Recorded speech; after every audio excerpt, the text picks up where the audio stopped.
कोणी आपल्या पाठीमागे नावे ठेवली तर थांबायचं नसतं, तर आपण आपलं चांगलं काम हे सतत करत राहायचं असतं.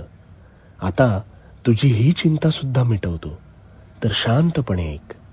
सातत्य आणि चिकाटीने तुला नक्कीच बळ मिळेल, आणि एकदा का बळ मिळालं की निश्चित तुला अपेक्षित फळ मिळेल.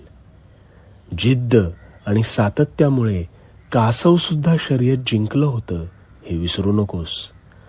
तू पहिलं पाऊल उचलायला घाबरतोस कारण तुला यशापेक्षा अपयशाचीच भीती जास्त सतावते, आणि परिणामी तू पुन्हा त्याच फेऱ्यात अडकतोस.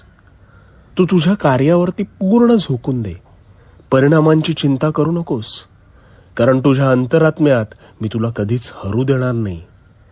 कष्ट आणि मेहनतीत माझे अस्तित्व आहे, आणि म्हणून भिवू नकोस. मी तुझ्या पाठीशी आहे. भिवू नकोस, मी तुझ्या पाठीशी आहे.